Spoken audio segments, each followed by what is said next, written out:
Mesdames, Messieurs, peuple congolais, chers membres de la diaspora, pour info, entre 2017 et 2021 à peu près, je vous ai fait une quinzaine de vidéos où je vous disais que ce n'est pas la condition humaine, sociale et existentielle catastrophique où les Congolais sont passés des indigènes et des esclaves au stade des rongeurs. Les Congolais aujourd'hui au pays vivent comme des rats. Ce n'est pas ces conditions qui feront que les Congolais soient dans la rue pour chasser les dictateurs. Ce n'est pas ces conditions-là qui feront que les militaires se disent enfin, on ne peut pas laisser un être mortel comme Sassou Nguesso piétiner le peuple et fracasser notre pays. Et nous sommes là comme des moutons en train de regarder et les dictateurs sont en train de donner des grades de général comme des cadeaux de Noël, comme des bonbons aux enfants et nous sommes là en train de laisser fracasser un pays. Je vous l'ai dit, ce n'est pas possible. Et pourquoi? Parce que nous avions d'abord observé la situation de 2015 puis de 2016. On s'est dit, mais attends, c'est pas possible. Les Congolais ne sont pas dans la rue pour chasser les tyrans. Et puis encore, les militaires là sont comme des moutons. Donc ce n'est pas ça. Donc le pays là peut passer du tiers-monde au quart-monde. Ça n'aura aucun impact sur soit le soulèvement populaire ou un coup d'état militaire pour chasser Sassou Nguesso. Certainement pas. Il y aura d'autres facteurs qu'il faudra en tenir compte. Nous avions mené ces réflexions-là à partir de 2017 à peu près, avec les anciens de fin Premier ministre André Milongo, paix à son âme. On en parlait, mais comment les Congolais ne se mobilisent-ils pas? Nous sommes au fond du trou. Mais pourquoi les Congolais ne bougent-ils pas? Donc, nous avons vu que non, ce n'est pas les conditions de vie catastrophiques, le manque d'eau potable, de soins dans les hôpitaux, l'éducation par terre, l'injustice règne en maître, les conditions de vie exécrables. Les gens vivent maintenant comme des rats. Ce n'est pas ça qui fera que les Congolais soient dans la rue. Donc vérifiez vous-même jusqu'à la chute de Sassou Nguesso. Pourquoi? Parce que Denis Sassou Nguesso s'est entraîné. Il est conditionné depuis la nuit des temps. Il a mis un système à l'échelle du pays où les gens ont peur. Je vous l'avais dit que la peur envers Sassou Nguesso est imaginaire. Mettons 100 000 Congolais dans les rues à Brazzaville, Sassou ne va pas tuer 10 000. Mais en attendant, mais les gens sont en train de mourir comme des mouches. Et voilà la peur envers Sassou. Si on ne transcende pas cette peur-là, il est certain que Sassou Nguesso est dictateur à vie. Et le peuple pétiné, le pays fracassé. Historiquement, il y a des pays qui ont disparu comme ça. Et vous l'avez toujours remarqué, quand vous avez des dictateurs antisociaux et criminogènes ou anti-État, comme Sassou Nguesso, à la chute ou à la fin de ce régime-là, vous allez toujours observer vous-même. Le pays là se retrouve dans le chaos, dans l'instabilité totale. Donc si la dictature liberticide, antidémocratique, antisociale, criminogène, immorale, dissolue, qu'on a transformé les mentalités habituelles, les mentalités des Congolais, ils sont inertes à leur souffrance. Si Sassou tombe, il faudra la durée de vie de cette dictature-là, hein, la dictature passée, hein, donc la durée de vie que ça soit resté au pouvoir pour pouvoir reconstruire une nation. Là, nous sommes à la 39e année, on rentre dans la 39e année. Donc il faudra diviser 39 divisé par 2. Donc il faudra 17 ans pour reconstruire un Congo nouveau. Mais quoique, si les dictatures se suivent ou les stabilités se succèdent, donc on est parti là jusqu'aux environs de 2080. Observez vous-même ce qui se passe au Somalie. 30 ans après, plus de 30 ans après, regardez, ils sont dans la merde. Regardez ce qui se passe en République démocratique du Congo, après Mobutu. On peut en multiplier les exemples. Et là, nous sommes là, que j'ai dit qu'il y a eu des règlements politiques et militaires dans le nord, et il y a les contentieux historiques dans le sud, et donc tout ça, c'est un bouillon de culture pathogène, c'est une bombe à retardement et autres. Donc on ne peut pas se mobiliser. Sassou a trop divisé, a trop oppressé. Il a fait beaucoup de choses. Donc si bien que nous sommes inertes, impuissants à, à, à prendre notre responsabilité et de les dégager. Un être mortel qui va partir. Donc il faut en tenir compte de ça. Sassou s'est entraîné, il est conditionné, il est sous emprise, il s'est préparé. Les courageux, les gens libres et autres, à l'échelle du pays, il les a soit déclassés socialement, ils sont traqués, soit ils sont en prison, et beaucoup ont été assassinés. Et ceux qui sont en exil, et là, il est en train de les traquer sur le plan administratif, passeport, visa, et sur ses réseaux de renseignement et autres. Il s'est entraîné, hein. Il s'est préparé. Denis Sassou Nguesso, aujourd'hui, à l'échelle du continent, est le plus grand dictateur sanguinaire d'Afrique, aujourd'hui. Au cours de ces 30 dernières années, c'est Sassou qui est là, encore là. Et vous jouez à quoi? Au naïf, au passif, au nord, au sud, est, ouest. Il tue, il n'y a pas d'arrêt. Non, non, non, non, ce sont ses intérêts. Quand Sassou veut tuer quelqu'un, il n'y a pas de nord, sud, est, ouest. Vous perdez votre temps. Ici bien que depuis le coup d'État, en 1997, et nos jours, ils sont du nord au sud, de l'est à l'ouest, ils sont tombés par cette naïveté chronique. Maintenant, ça se joue avec nous comme on joue dans un jeu d'échecs. Il fait tomber les uns des autres comme des quilles dans un bowling. Donc, jeu d'échecs, on fait tomber les pions de l'adversaire. L'adversaire, c'est quoi pour lui? L'adversaire, ce sont ceux qui osent dire non à lui, et ceux qui sont des témoins gênants, tout cela, voilà. Il est courant, il est fait à déplacer à volonté, hein. Donc, il fait ce qu'il veut. Mais comme toute chose a toujours un départ et un terminus, ou toute chose a une durée de vie limitée, ça a souvent fini. Mais il y a eu des dictateurs plus forts, plus puissants que lui, comme les Pinochet, les Diamit Dadab, les Mobutu, les Hitler, les Mussolini, tout compagnie. Hein. Les Pol Pot et tout. On en a vu. Hein. Donc nous sommes en danger sur de grandes échelles au pays comme la diaspora parce que ça s'est entraîné. Je voulais parler de ces 3 maladies mentales qui rentrent avec ces 5 piliers de la conservation du pouvoir. Le mensonge,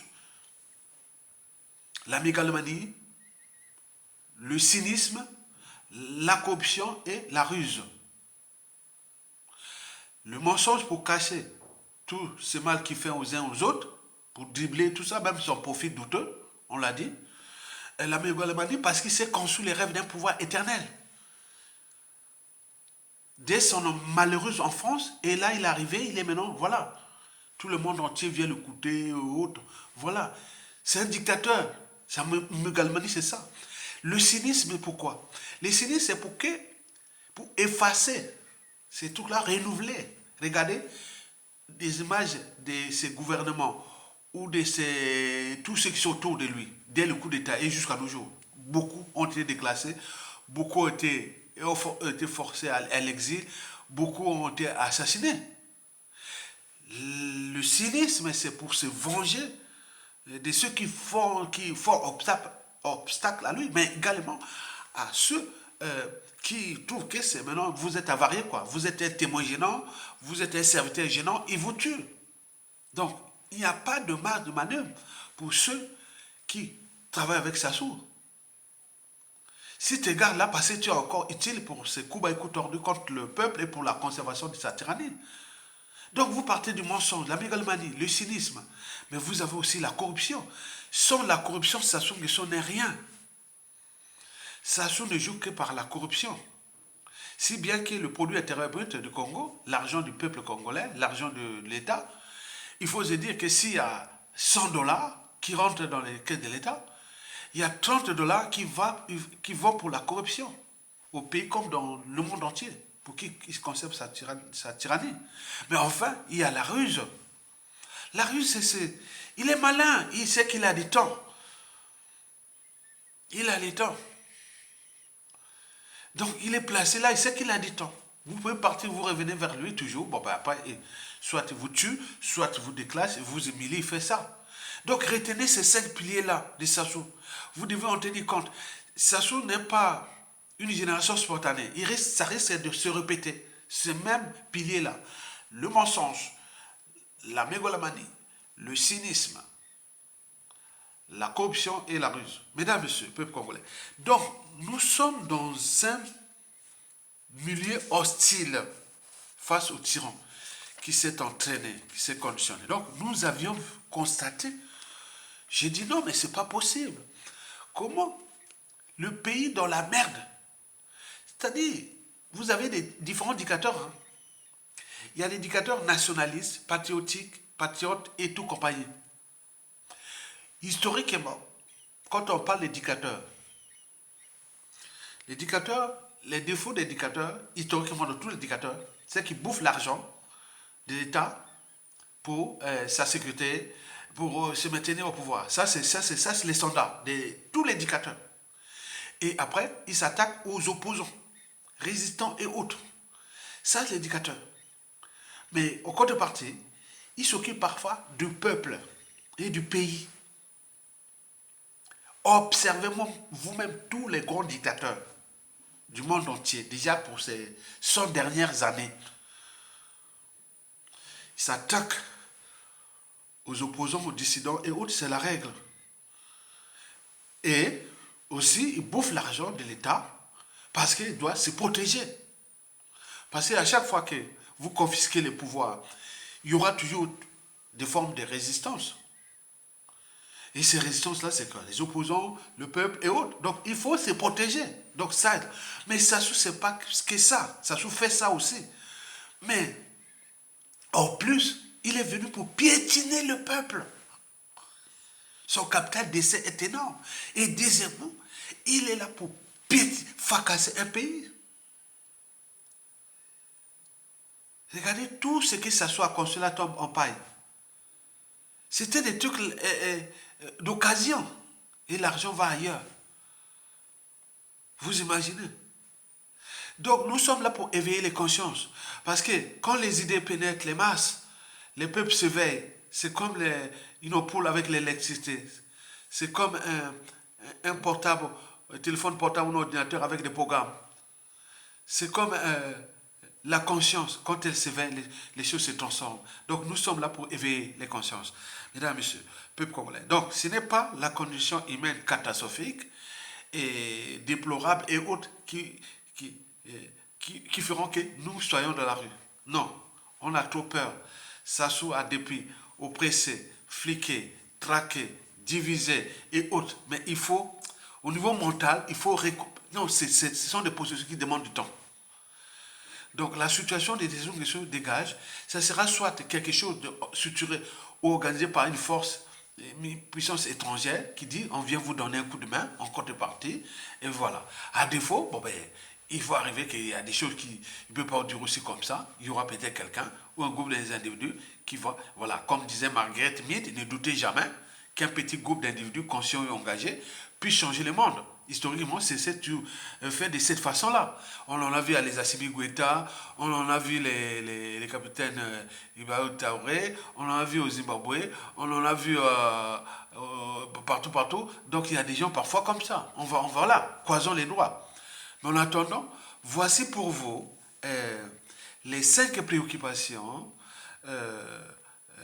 ou inquiétudes 2023 du dictateur Denis Sassou Nguesso pour la conservation de sa tyrannie. En fait, ces préoccupations ou ces inquiétudes répondent à 3 enjeux. Ou non, je dirais il n'y a qu'un seul enjeu. L'enjeu, c'est comment... bon, disons 3. Le premier enjeu, comment s'échapper à la rançon de la gloire, c'est-à-dire l'humiliation. On a vu tous les dictateurs humiliés là. Alpha Condé, les Mobutu et tout, ils ont été tous humiliés. Les Bokassa, les tout. On est d'accord. Mais lui, il veut s'échapper à ça. Mourir au pouvoir et enterrer avec les honneurs. Et donc, s'échapper aussi à la rançon de ses crimes. La justice, quelle qu'elle soit. Donc, la préoccupation déjà de 2023, parce que ça s'ouvre maintenant au jour. Hein. Donc, 2023, c'est ça. C'est-à-dire comment échapper à la rançon de la gloire et de l'humiliation. Deuxième enjeu, c'est surtout la France-Afrique. Et là, tous ces réseaux travaillent là. Et troisième enjeu, c'est la succession. Parce que l'enjeu de la succession de Sassou, c'est pour lui, bon, déjà, c'est laisser, hein, tu vois, c'est un mégalman. Il dit que c'est comme il rentre dans l'éternité, quoi. Et en plus de sa dépouille, quoi. Comme je vous ai parlé dans plusieurs vidéos, moi, nous sommes des signaux d'alerte. Hein. Comme disait, Sassou n'aura pas de temps au Congo-Brazzaville. Même s'il meurt au pouvoir et que ses frères travaillent, mais celui qui viendra, ses victimes viendront de fracasser ces tombes-là et tout ça. Vous voyez déjà ça, les contextes historiques. Donc nous sommes là pour alerter. Donc lui, il pense aussi à sa débrouille, à plein de trucs comme ça, avec le mal qu'il a fait dans ce pays. Mesdames, Messieurs, peuple congolais, voici maintenant les 5 préoccupations 2023 du tyran que vous allez vraiment en tenir compte par rapport à ça. Il faut en tenir compte, nous sommes là pour éveiller. Donc Sassou est là-bas, donc il y a son tableau de bord sur les 5 inquiétudes là. Donc il faut en tenir compte, vous allez vous-même vérifier. Et donc les réseaux patriotiques, les gens de l'ombre, tout ce qu'il a. Donc nous, on nourrit les débats là pour ça. Voici les 5 préoccupations.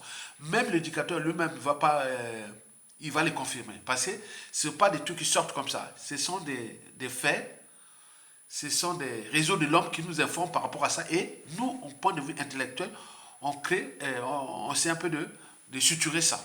C'est 5 points. Donc j'ai résumé ça en 5 préoccupations. En tenant compte de tous les signaux, les indicateurs, tout. Hein. Donc 2023, voici les 5 préoccupations du tyran. La première préoccupation du tyran, hein, qui l'inquiète, c'est surtout la France-Afrique. Oui, c'est elle qui l'a placé là. Sassou, c'est le pion, la pièce maîtresse de la France-Afrique. Il est là, on est bien d'accord. Mais il s'inquiète de la France-Afrique. Est-ce que la France-Afrique l'a lâché ou non? Donc, est-ce que la France-Afrique a déjà trouvé son remplaçant et autres? Mais sur ce point, d'après les infos, la France-Afrique aussi s'inquiète de la presse Sassou. Donc, il n'a pas encore lâché Sassou. D'où les statu quo. Donc, parallèlement, notre peuple et notre pays va s'enfoncer. Parce que Sassou que ce soit les yeux, les oreilles dans la France-Afrique, les différentes France-Afrique que je vous ai toujours parlé, la France-Afrique des palais l'Élysée et du Quai d'Orsay, la France-Afrique des multinationales, dans le total, et autres, les réseaux francs-maçonniques, les intérêts particuliers, les intérêts privés qui sont très puissants au Congo, qui protègent Sassou, et aussi bon, les réseaux militaires. Voilà, on est bien d'accord. Donc ce sont ces réseaux-là qui s'inquiètent. Est-ce qu'ils ont déjà trouvé quelqu'un pour me remplacer? Parce que ces gens-là, quand les intérêts sont menacés, bon, ils sont sans scrupules. Hein. Ils peuvent lâcher Sassou quelque chose comme l'ont fait on en connaît hein, en Afrique ces derniers temps. Donc il faut comprendre ça. Donc la situation France-Afrique est problématique en 2023, puisque déjà le contexte géopolitique, géostratégique mondiale, on regarde la guerre russo-ukrainienne, donc il risque de récession, de crise. Donc la France compte quand même sur son précaré. Donc le Congo, c'est l'un des piliers des stratégies de la vache à lait de la France et tout compagnie. Donc on ne va pas déjà bouleverser voilà, quelqu'un qui assure l'énergie pétrole à la France, qui fait tout ça, tout ça. Donc le contexte, plus le contexte est problématique pour la France ou le monde, plus on maintient ça sous question parce que les risques sont trop élevés. Si ça se tombe là, donc il risque d'instabilité, il risque de ça, il va risquer d'avoir des problèmes pour le pétrole, pour le franc CFA, plein de trucs comme ça. Donc là, le statu quo est là. Donc Sassou est quelque part, oui, mais lui, bon, lui il est gagnant, mais la France euh, met en danger l'après Sassou en jouant ce statu quo. Donc le contexte géopolitique, géostratégique du monde actuel où il y a la récession, il y a la crise qui s'annonce et beaucoup de choses comme ça. Donc ça ne va pas nous aider. Bien au contraire, ça va aider Sassou pour la France Afrique, pour le protéger. Parce qu'il y a trop d'enjeux qui sont encore là, parce qu'on ne sait pas comment va se transformer ces choses-là après Sassou là. Si ça chamboule là, ça risque de se retrouver comme en Centrafrique, au Mali, au Burkina Faso, etc., etc. Et donc, donc ils ont peur. Donc, comme ils ont peur, donc ils soutiennent Sassou Nguesso. Je ne fais que ma réflexion intellectuelle. Ok? Très bien. Donc, vous devez en tenir compte, la citoyenne, pour alerter, éveiller les consciences de nous, Congolais, pour qu'on prenne notre responsabilité. Donc, le contexte géopolitique et géostratégique où il y a risque de récession, des crises économiques mondiales et de tout ça, ne va pas nous faciliter. Et donc, ça va laisser Sassou Nguesso dictateur jusqu'en 2026. Ça, c'est sûr et certain. Si on ne prend pas notre responsabilité de peuple. La deuxième préoccupation et inquiétude 2023 de Denis Sassou Nguesso, au regard de la conservation de sa tyrannie, la deuxième préoccupation, ça c'est très important, parce que nous avons aussi reçu le message. Donc Sassou Nguesso est très inquiet des divisions internes dans le clan au pouvoir, sur fond de sa succession. Donc, il y a des écuries et autres, donc ils se structurent, ils cherchent à... Voilà, donc ça, quand le système commence à se désintégrer de l'intérieur, c'est pas bon. En physique, vous remarquerez toujours ça. Quand le système se désintègre de l'intérieur, c'est pas bon. Et donc là, la guerre des clans, il risque d'avoir coup d'état des palais, il risque de voir beaucoup de choses qui risquent de se passer en fonction de la situation sociopolitique et de ce contexte mondial qui est là, et en plus du contexte sous-régional 2023, que je vais vous en parler. Donc j'y reviendrai sur les divisions internes, c'est des problématiques de stratégie, donc on ne va pas trop donner d'informations là. Donc, mais il y a une division interne sur fond de la succession au pâturage. Donc chacun, voilà. Donc vous savez que le pays-là, c'est leur propriété privée maintenant. Donc chacun, voilà. Alors quand je dis que la presse s'assout, même s'il fait, ce pays-là sera dans l'instabilité totale ou les chaos et autres. On sait bien que les contentieux sont là. Le clan, la tribu là, ne pourra pas diriger le pays après Sassou Nguesso. Sinon, si on va là dans le... Sassou a eu tout ce temps-là. Mais là, avec ces dégradements politiques et militaires dans le nord, et le contentieux historique dans le sud, même s'il cherche à créer des alliances au nord avec toute la France Afrique, ça ne marchera pas. Ça ne marchera pas.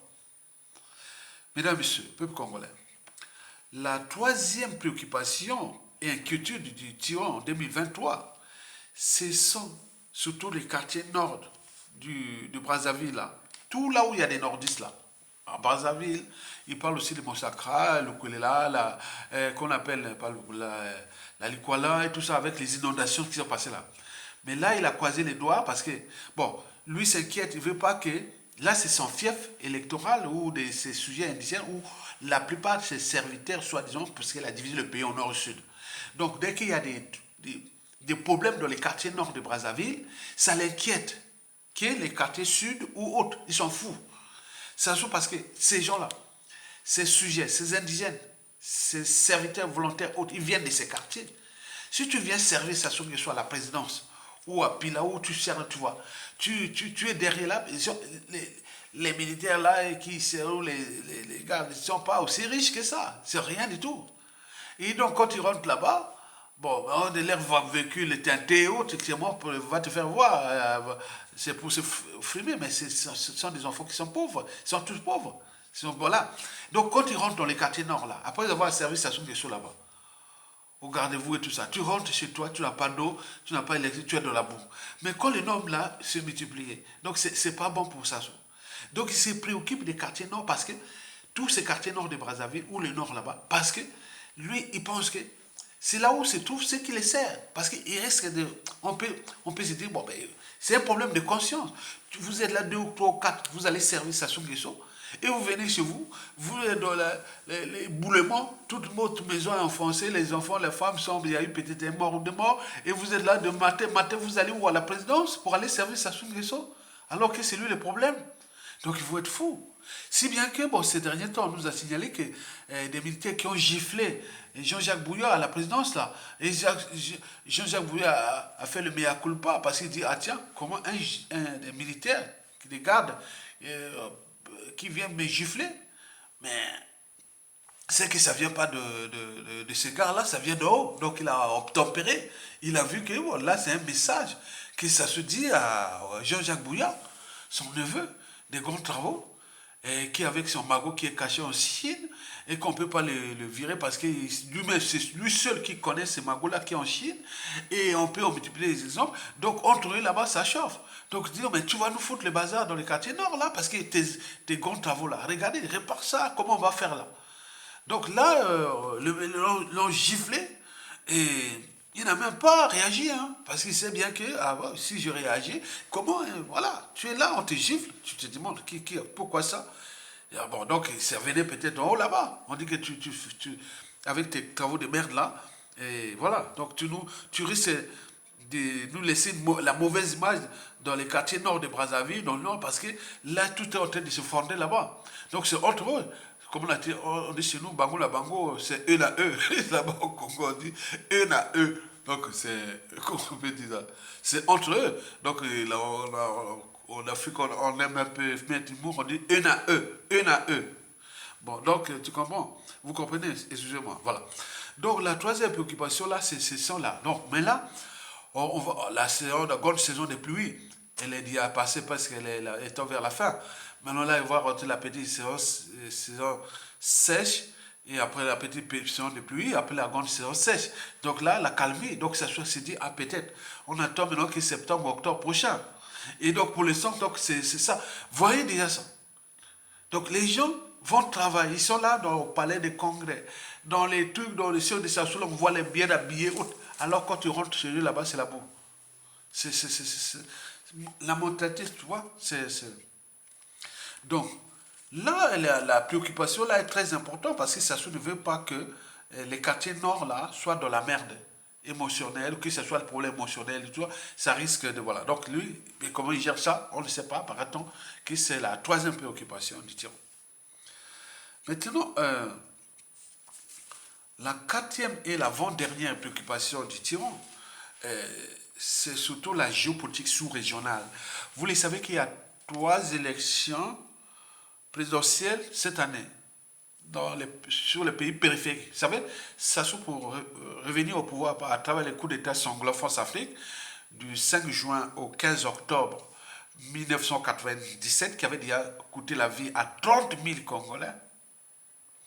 Et puis suivi des opérations Mouibara, tout ça là, bon, 400 000 Congolais jusqu'à 2000, voilà. Donc le capital décès de Sassou avoisine 500 de ces coups d'État et autres, avoisine déjà les 500 000 morts. Et plus ce qu'il a fait après, donc le million de morts. Si bien que la population congolaise est 1 an de population. Déjà dû à ces crimes-là, mais également à la condition humaine catastrophique. Donc, pour composer ça, il remplace les Congolais par les étrangers qui arrivent. Donc petit à petit, c'est multiplié, c'est marié, c'est fait comme ça, qui soulève les nationalistes. Je vous ai dit que la chute de Sassou, nous risquons d'avoir des scènes de xénophobie au Congo, grave. Ça, c'est la classe intellectuelle, politico-intellectuelle, tout du Congo. Tout là, on a tendance patriotique, c'est-à-dire, il y a un moment donné, il faudra vraiment régler le problème des étrangers que ça soit fait au Congo là. Donc, il y a des soucis. Donc, il faut en tenir compte de ça. Les Congolais sont plus ceux, hein, Donc, donc, il est difficile pour le Congolais voilà, pour son pays, voilà, tout ça, les générations des générations deviennent comme les étrangers dans leur pays, qu'ils soient au pays comme dans la diaspora et autres. Donc, vous imaginez. Donc, en 1997, Sassou avait structuré, organisé un coup d'État sanglant France-Afrique avec la France, avec l'aide des pays périphériques. On parlait du Tchad, du Gabon, de l'Angola, de la RDC, du Rwanda et tout ça. Plus beaucoup de mercenaires français qui étaient venus là pour faire le coup d'État. Et donc, il est là, donc les conséquences sont d'actualité. Maintenant, Denis Sassou Nguesso a toujours eu peur de la périphérie. Pourquoi la périphérie? Parce que, tu vois, c'est comme un voleur. Un voleur a toujours peur du voleur. C'est ça, non? Donc, lui, il sait bien qu'il est arrivé par effraction, avec l'aide des pays périphériques. Il sait que le climat socio-politique, militaire et autres dans le pays est délétère. Qu'il y a des organisations politico-militaires dans le nord. Et le sud, les contentieux historiques sont là, où il a massacré des intellectuels, des cadres politiques, civils et militaires. Je vous dis sincèrement, quand on a une âme de conscience, quand on voit les nombres de cadres du sud du Congo, dès 1997 à nos jours, c'est que ça soit assassiné. Ah non, non, je dis que les lendemains seront difficiles. Je disais même avec un patriote, je dis, les Congolais du Nord ne voient pas nos signaux d'alerte. C'est que nous on dit. Donc vous, quand ça viendra, vous allez dire, ah, Sassou nous a foutu une merde. Donc il en a assassiné des cadres politiques, militaires et autres du Nord, du Sud majoritairement. Et parfois de manière spectaculaire. On a vu les cas de Guy Brice Parfait-Collet là. On a vu d'autres qui ont assassiné. Mais au Nord là-bas, c'est silencieux. Tous les cadres du Nord là, les intellectuels et tout compagnie, tout ce qui est bon, nos militaires, il est tué en 4 minutes pour qu'il n'y ait pas d'émotion. Mais au Sud, on fait l'émotion pour que les Nordistes aient peur. Que si Sassou part, ah là là, on est foutu. Donc on se soude derrière Sassou. Vous voyez le jeu? Mais nous, moi qui est du Nord, quand je viens à alerter et autres, ça ne les arrange pas. Hein. Mais c'est à court terme. Mais à long terme, ce que je fais là, ça va payer. On est bien d'accord? Pour l'intérêt général, pour l'après, tout ça. Vous comprenez? Et donc là, Denis Sassou Nguesso a la peur au ventre de la géopolitique sous-régionale. D'autant plus que il a des embrouilles avec le Gabon, Ali Bongo. Et il y a des élections en 2023 là. C'est pas en août, on est en 2023 au Gabon. Mais n'oublions pas la RDC. Ça doit être en décembre 2023. Et n'oublions pas, ça s'est passé aussi en Angola. Et donc, 3 pays, regardez la carte du Congo-Brazzaville.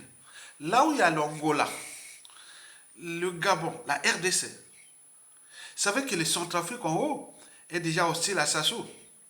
Mais combien de fois c'est ça? Donc, il a peur de ça. Mais là, il fait appel à l'aide de la France d'Afrique, qui fait son travail là-bas, peut-être, et aussi la stratégie américaine et tout ça. Voilà, on ne sait pas ce qui se passe en haut là-bas. Donc, cette préoccupation 2023, c'est la géopolitique. La 4e avant-dernière préoccupation de Sassou, c'est la géopolitique sous-régionale. Donc, il s'inquiète de ça. Et donc, certains réseaux sont entraînés. Ils se disent, bon, ben écoutez, si on met les gens dans la rue, on fait sortir les armes à Brazzaville, les militaires des Sassou ne seront pas modifiés. Ils ne sont pas nombreux.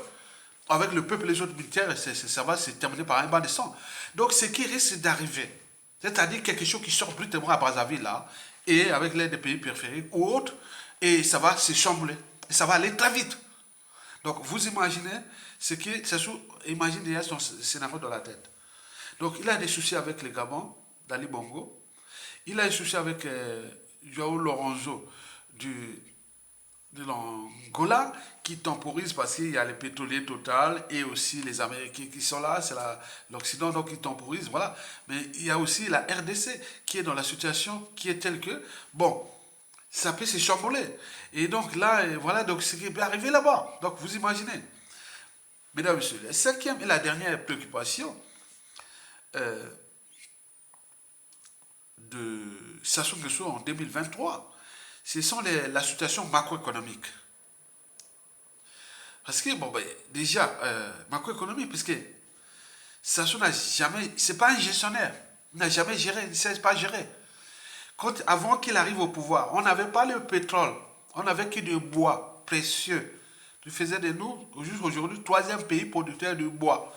Nous sommes l'Amazonie de l'Afrique, non? Nous sommes le troisième pays producteur de bois. On n'a vécu qu'avec ça. C'est-à-dire, jusqu'en 1979, les comptes de l'État congolais étaient à l'équilibre. On n'était pas au FMI. Les Congolais mangeaient à leur faim, avec 3 repas. Et là, plus rien. Les Congolais se soignaient. Et beaucoup de gens venaient de l'étranger pour venir se soigner au Congo-Brazzaville. Venaient d'Afrique, venaient pour se soigner au Congo là. Et là, plus rien. On fuit. L'éducation par terre, puisque j'en ai enseigné au lycée là-bas. Et donc, on le connaît, je suis bien placé là. C'est-à-dire, nous avions les niveaux de scolarité les plus élevés avant Sassou Nguesso arrive là.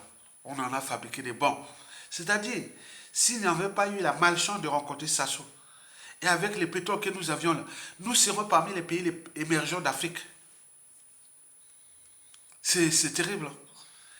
Et donc, depuis qu'il est arrivé là, il nous a apporté que les dettes, les FMI et autres, et le pays est devenu un pays du quart-monde. Et là, la situation macroéconomique de cela, parce qu'ils ont fait le jeu, hein. Le jeu parfois, la France-Afrique, la France avec la Chine, avec plein de trucs. Bon, là, ils cherchent à négocier la dette, la restructuration de la dette avec la Chine. Et ça dure depuis des années. On ne sait pas quel est le capital de cette dette. On ne connaît pas. Et les taux d'intérêt, on ne connaît pas. Vous savez qu'en 2021, Sassou avait dit qu'il devait rembourser 20. Et combien? En 2021, il devait rembourser 35% de cette dette. Avant 2021. Là, rien du tout est arrivé. Le Covid-19 est arrivé plein de trucs comme ça. Il n'avait même pas pu rembourser. Et les 65% devaient laisser pour jusqu'à payer, c'est-à-dire à partir de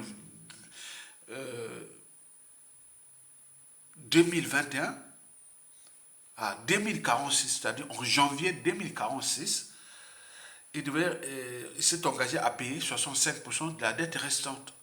Donc, ce qui fait que la dette avec la Chine est intacte. Nous avons une dette où l'échelonnement s'étend jusqu'en janvier 2046. Ça sera encore là en 2046 et tout ce monde-là. Donc, vous imaginez? Donc, c'est l'injustice qu'on nous a fait. Donc, là, depuis là, on est chopé au FMI. Donc, Sassou a cherché à aller voir les Chinois là pour rééchelonner encore, moignant quoi, des contreparties. Maintenant, je ne sais pas, qu'est-ce qu'il va encore négocier cette dette pour faire quoi? C'est pour piller les ressources naturelles. C'est-à-dire la déforestation, l'exploitation des mines solides dans leur paillage, on en a vu ce qui s'est passé dans, vous voulez se passer dans le Kwilu, côté de Kakameka, on a vu dans la Cuvette Ouest, ils ont, voilà, à 2 pas du parc national au Djala, ils ont chamboulé là-bas. Donc il y a la vente à la découpe de nos matières premières. Donc si la Chine négocie avec Sassou Nguesso, c'est pas pour il va payer ça avec quoi? L'économie est par terre. C'est que ressources naturelles contre autres. Pétrole contre autres. Vous voyez déjà ça. Donc nous sommes dans la merde avec ce gars-là.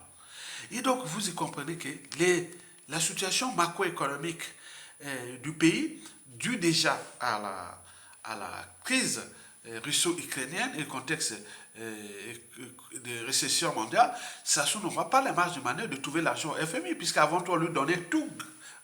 Bon, on nous dit, tu as combien tu as besoin de 1000 $, on te donne 1000 $ comme ça, vite, ouais.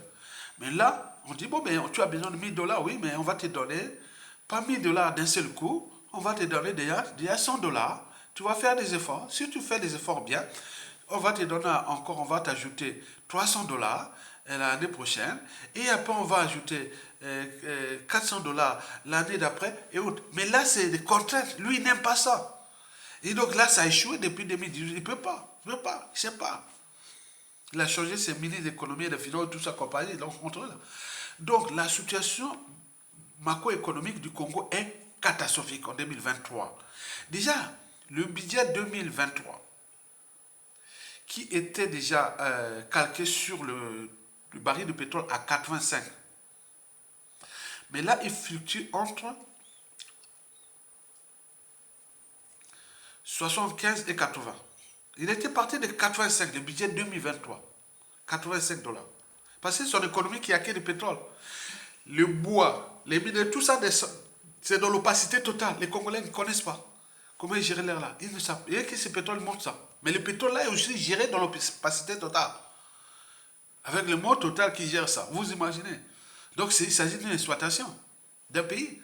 Ce n'est pas l'économie. Ce n'est pas les Congolais ne vivent pas.